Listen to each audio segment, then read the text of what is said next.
It's hard to imagine it now, but there was a time when a tiny sliver of a country on the edge of Europe held the keys to the world. That country was Portugal. Tucked away on the Iberian Peninsula, with its back to a powerful Spain and its face to the vast, intimidating Atlantic Ocean, Portugal seemed an unlikely candidate for a global superpower. Yet, this small nation, with a population of barely 1 million people in the 15th century, was about to kickstart an age of discovery that would change our planet forever.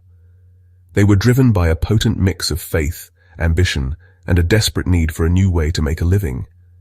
It's an incredible story of how the underdog, through sheer grit and a bit of luck, redrew the map of the world. For centuries, the lucrative trade in spices, silks, and other exotic goods from the East was controlled by Italian city-states like Venice and Genoa. They had a stranglehold on the Mediterranean routes, meaning everyone else, including Portugal, had to pay exorbitant prices. The Portuguese felt trapped. To their east was their bigger, often hostile neighbor, Spain. To their north and south, the sea.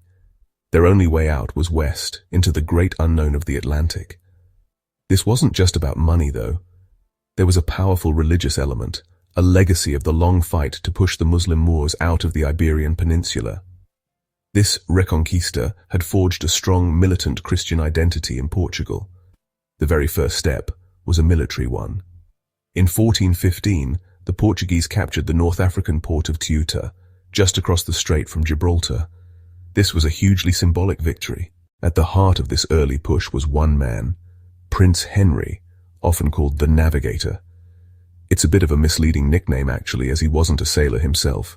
He rarely left the shores of Portugal, but he was the mastermind, the sponsor, the driving force behind the first crucial decades of exploration. From his base in the sunny Algarve region, he gathered the best mapmakers, astronomers, and shipbuilders he could find. He created a center for naval innovation, a sort of 15th century space agency. His obsession was Africa. He wanted to know what lay beyond Cape Boyador, a point on the coast of modern-day Western Sahara that European sailors considered the edge of the known world. So, year after year, he sent his ships, called caravels, inching their way down the African coast. These were remarkable little vessels, nimble and sturdy, able to sail against the wind far better than older ships. They were the perfect tool for the job. For years his captains failed. They would reach Cape Boyador and turn back, defeated by the treacherous winds and currents and by their own fear. It seemed an impossible barrier, but Henry was famously persistent. Finally, in 1434, one of his squires, a man named Gilleans, did it. He sailed his caravel far out into the Atlantic, catching different winds that allowed him to sweep back in and bypass the dreaded Cape. It was a massive psychological breakthrough. Suddenly the entire coast of West Africa was open to them. The mental barrier was broken. In the years that followed, Portuguese ships pushed further and further south, mapping the coastline, making contact with local peoples and beginning to trade. They established small trading posts, or feitorias, along the coast. At first, they were after gold dust, ivory, and pepper, but soon they found a more sinister and profitable commodity: human beings. After Prince Henry's death, the pace of exploration didn't slow down. The Crown took over direct control of the enterprise, and the goal became even more ambitious. It was no longer just about the riches of West Africa. The ultimate prize was India. So, the mission continued, pushing ever further down the immense, seemingly endless African continent. Each expedition built on the knowledge of the last, with sailors planting stone pillars called padros to mark their progress and claim the land for their king. The man tasked with the next great leap was a tough, experienced navigator named Bartolomeo Dias. In 1487, he set off with 2 caravels on a secret mission to find the southern tip of Africa. It was an epic and terrifying voyage. Sailing south, his small fleet was caught in a ferocious storm that blew them far out into the open Atlantic for 13 days. They were lost, cold, and utterly terrified. When the storm finally passed, Dias turned east, hoping to find the coast again. He found nothing but empty ocean. Realizing he must have passed the tip of the continent, he turned north and eventually made landfall hundreds of miles up the eastern coast of what is now South Africa. He had done it. Diaz and his exhausted crew knew they had achieved something monumental. They had rounded Africa. On the return journey, they finally saw the great headland they had missed in the storm. Diaz, thinking of the dangers they had faced, named it the Cape of Storms. But when he reported back to King John II of Portugal, the king, ever the optimist, renamed it. He called it the Cape of Good Hope, for it offered the promise of reaching the wealth of the East. The discovery was a state secret of the highest importance. Portugal now held the key, and they didn't want their rivals, especially the Spanish, to know about it. In a strange twist of fate, just as Diaz returned, another sailor was at the Portuguese court, trying to get funding for a different route to India by sailing west. His name was Christopher Columbus. The Portuguese king, now confident in his African route, turned him down. So Columbus went to Spain, and the rest is history. But for Portugal, the path was clear. The next step was to send a new, larger fleet to complete the journey Diaz had started, to finally bridge the gap between Europe and the fabled Spice Islands of Asia. 10 years passed after Diaz's momentous voyage. Portugal took its time, carefully planning the next definitive expedition. This wasn't going to be a small scouting mission. It was a full-blown attempt to reach India and establish trade. The man chosen to lead it was not a seasoned explorer like Diaz, but a tough, ruthless nobleman named Vasco da Gama. In July 1497, da Gama set sail from Lisbon with 4 ships, specially designed for the long and dangerous journey. His fleet was packed with the latest navigational tools, plenty of cannons, and cheap goods for trade. Da Gama's journey was a masterclass in navigation and endurance. Instead of hugging the African coast, he used the knowledge of winds and currents gained by previous sailors to make a huge, daring arc through the South Atlantic. He was out of sight of land for over 3 months, the longest such voyage in European history up to that point. It was a huge gamble, but it paid off, allowing him to catch the winds that would propel him around the Cape of Good Hope. After rounding the Cape, he sailed into waters unknown to Europeans, the Indian Ocean. This was a completely different world, an ancient and sophisticated network of trade dominated by Arab and Indian merchants. The Portuguese were the new, unwelcome arrivals. Making his way up the East African coast, da Gama had a series of tense encounters. In places like Mozambique and Mombasa, he was met with suspicion and hostility by the local Muslim rulers, who rightly saw him as a commercial and religious rival. He used his cannons to intimidate them when he had to. But further north, in Malindi, in modern-day Kenya, he found a friendly sultan who was at odds with his neighbors. Crucially, the sultan provided da Gama with a guide, a legendary Arab pilot named Ahmad ibn Majid. This expert navigator knew the monsoon winds of the Indian Ocean like the back of his hand. With his help, da Gama's fleet made the final crossing to India in just 23 days. In May 1498, after a journey of nearly a year, Vasco da Gama's ships dropped anchor off the coast of Calicut, a major trading hub on the Malabar coast of India. He had done it. He had connected Europe to the east by sea. The initial meeting with the local ruler, the Zamarin of Calicut, was a bit of a disaster. The cheap trinkets the Portuguese had brought to trade, things like cloth, wash basins, and hats, were met with derision. The Zamarin's courtiers laughed. They were used to dealing in gold and high-quality spices. Despite the frosty reception and constant interference from hostile Arab merchants, da Gama managed to acquire a small cargo of pepper and cinnamon. It was enough. When he finally made it back to Lisbon in 1499, with only 2 of his 4 ships and less than half his crew, the spices he carried were worth 60 times the cost of the entire expedition. The age of Portuguese dominance had begun. With the sea route to India now open, Portugal moved fast to capitalize on its discovery. Just 6 months after Vasco da Gama's triumphant return, a huge new fleet was dispatched. This was the largest fleet Portugal had ever assembled, with 13 ships and over 1,000 men, commanded by an aristocrat named Pedro Alvarez Cabral. His mission was clear: follow da Gama's route to India, but this time use overwhelming force to establish a permanent trading post and muscle in on the spice trade. But history, as it often does, had a surprise in store for him. to avoid the becalmed waters of the Gulf of Guinea and catch the best winds for rounding the Cape of Good Hope. Cabral followed da Gama's advice and swung far out into the Atlantic, even further west than da Gama had. So far west, in fact, that on April 22, 1500, lookouts spotted something unexpected on the horizon land. It was the coast of South America. Cabral and his men had stumbled upon a vast, unknown territory. He initially thought it was an island and named it the Island of the True Cross. He sent a ship back to Portugal to report the discovery and spent about 10 days exploring the coast, making peaceful contact with the local Tupiniquim people. This discovery wasn't entirely a shock. The Portuguese and Spanish had already signed the Treaty of Tordesillas in 1494. This treaty, brokered by the Pope, drew an imaginary line down the middle of the Atlantic. Everything to the west of the line was Spain's to claim, and everything to the east was Portugal's.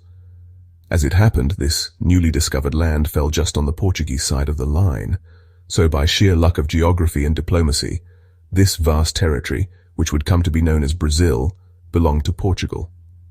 After claiming it for his king, Cabral resumed his original mission and sailed on towards India, but the course of the Portuguese Empire had been forever altered. For the first few decades, Portugal didn't pay much attention to Brazil. Their focus was firmly on the incredible profits to be made from the spice trade in Asia. Brazil seemed to have little to offer in comparison. Its main export was pau-Brazil, or Brazil wood, a type of timber that produced a valuable red dye. But as French and Spanish ships started sniffing around the coast, Portugal realized it needed to properly occupy the territory or risk losing it. Beginning in the 1530s, they started to establish permanent settlements and divide the land into huge captaincies, given to wealthy nobles to develop.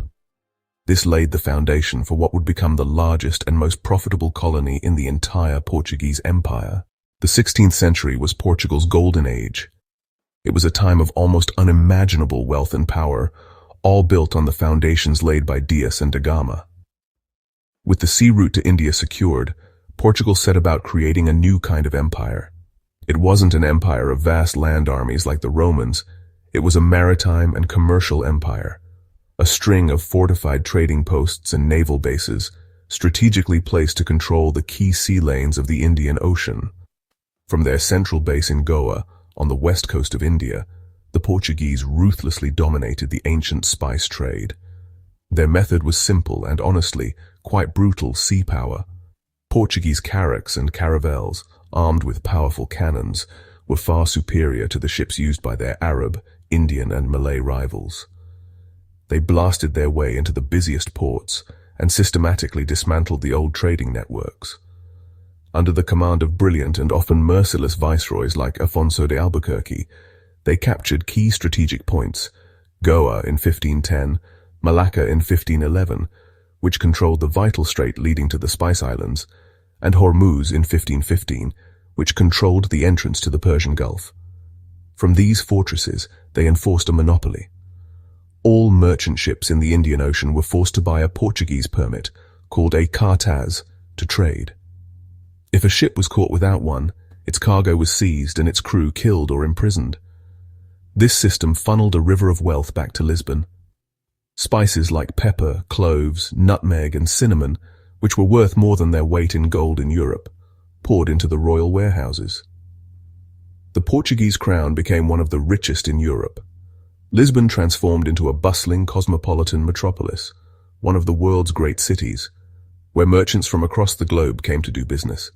The profits from this trade financed stunning new architecture like the Jeronimo's Monastery and the Belém Tower, magnificent monuments to Portugal's maritime triumphs that still stand today. It was a period of incredible national pride and confidence. The empire continued to expand. Portuguese traders and missionaries were the first Europeans to reach China by sea, establishing a trading post at Macau that Portugal would hold for over 400 years. They were also the first to reach Japan, introducing firearms and Christianity to the isolated island nation. For a brief time, this tiny country controlled a global network that stretched from Brazil in the west to the Moluccas, the fabled Spice Islands in the east. They had created the first truly global empire in history, connecting continents and cultures in a way that had never been done before. It was an astonishing achievement for such a small nation. But, there is another side to this story of golden glory. The fabulous wealth of the Portuguese Empire was built on a foundation of extreme violence, exploitation, and human suffering. While we can marvel at the navigational achievements and the beautiful buildings, we also have to remember the immense human cost. The Portuguese arrival in the Indian Ocean was not a peaceful one. They used their superior firepower to terrorize and dominate. Cities that resisted were often brutally sacked, their populations massacred.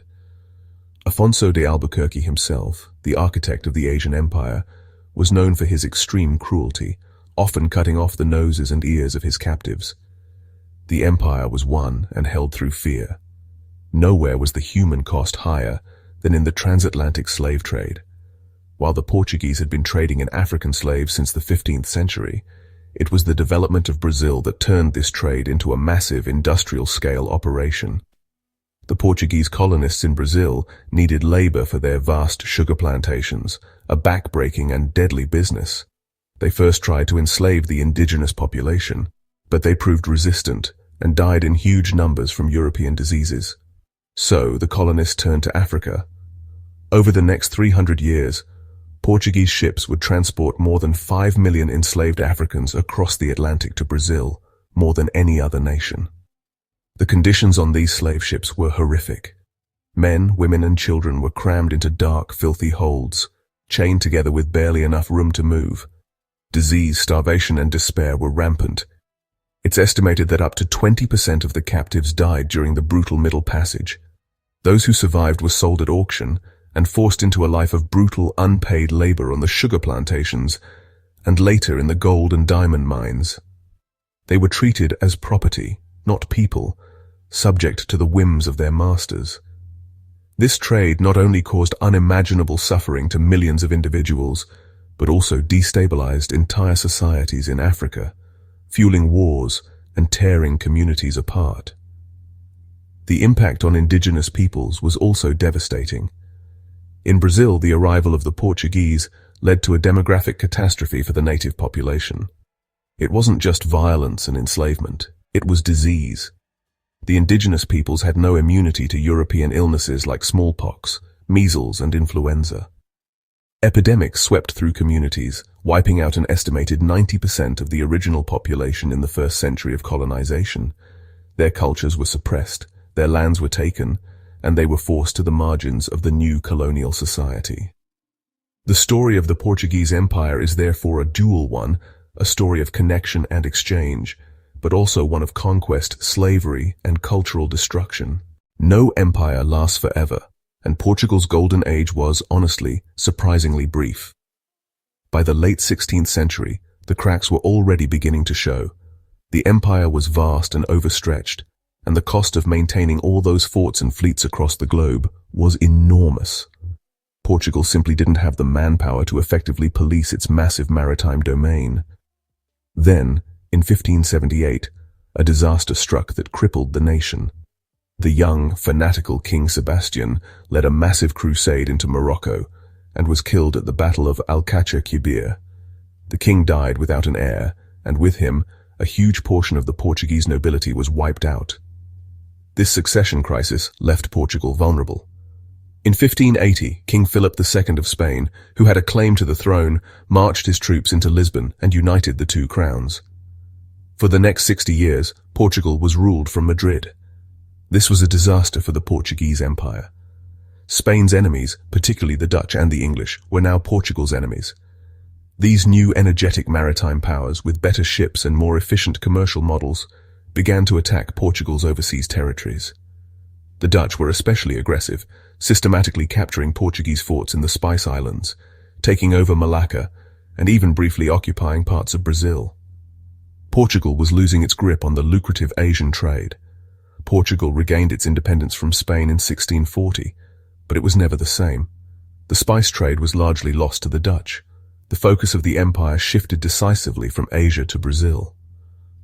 For a while, Brazil gave the empire a new lease of life. In the late 17th century, a massive gold rush began in the interior region of Minas Gerais, followed by a diamond rush. This new wealth poured into Portugal, financing another burst of opulent construction and art. But this reliance on Brazil made the empire vulnerable. When Brazil declared its independence in 1822, led by the Portuguese king's own son, it was a body blow from which the empire never truly recovered. Portugal lost its main source of wealth and was reduced to a second-rate European power. Despite this, Portugal clung stubbornly to its remaining possessions, mostly in Africa. Territories like Angola, Mozambique, and Guinea-Bissau became the focus of what was called the Third Empire. In the late 19th century, during the scramble for Africa, Portugal fought to consolidate its control over these lands, driven by national pride and a desire to remain a colonial power. They ruled these colonies for another century, but it was a long, slow decline. The empire was a shadow of its former self, a relic of a bygone era. The sun had set on its golden age, but the final chapter had yet to be written. The Portuguese Empire's final chapter played out in the 1900s, mostly in Africa. While other European countries like Britain and France started giving up their colonies after World War II, Portugal just wouldn't let go. Under the long rule of the strict leader Antonio de Salazar, the African colonies were called overseas provinces, like they were a real part of Portugal. They officially said Portugal wasn't a colonial empire, but one big nation with many races across different lands. This was just a story to fight off the growing world pressure for independence. For Salazar, the empire was about what it meant to be Portuguese and something to be proud of. Losing it would mean admitting Portugal wasn't a big power anymore. This refusal to give up the colonies led to fighting. Starting in the early 1960s, groups wanting freedom, inspired by other independence fights in Africa, took up weapons in Angola, Mozambique, and Guinea-Bissau. This started the Portuguese colonial war, a series of long, tough, and unwinnable guerrilla wars. For over 10 years, Portugal spent a huge part of its money and sent its young men to fight these wars on 3 different fronts. The fighting was draining the country's money, causing many deaths, and making the government very unpopular back home. Young men were leaving the country in large numbers to avoid being drafted into the army. The wars were bleeding Portugal dry. The end came quickly, and from inside the country. On April 25, 1974, a group of military officers who were more liberal and tired of the endless wars took over the government in Lisbon with almost no bloodshed. This was called the Carnation Revolution, named that way because people rushed into the streets to celebrate, putting carnations in the soldiers' gun barrels. The strict government was overthrown, and Portugal became a democracy again. One of the first things the new government did was to stop the colonial wars and give independence to all its African colonies. In 1975, Angola, Mozambique, Guinea-Bissau, Cape Verde, and São Tomé and Príncipe all became independent countries. After almost 550 years, Portugal's African empire was gone in just a few months. The very last part of the empire to leave was Macau, the tiny trading spot on the coast of China. It had been a quiet, money-making place for centuries. By agreement with China, Portugal kept control of the area long after its other colonies were gone. Finally, on December 20th, 1999, in a formal ceremony, Macau was given back to China. This event marked the official end of the Portuguese Empire. It was the end of a very long story that began with a small ship sailing past a scary cape in Africa. From taking over Ceuta in 1415 to giving back Macau in 1999, Portugal's empire was the first to spread across the world and the last to let go, leaving a complicated mix of connections, culture, wealth, and pain that still shapes our world today.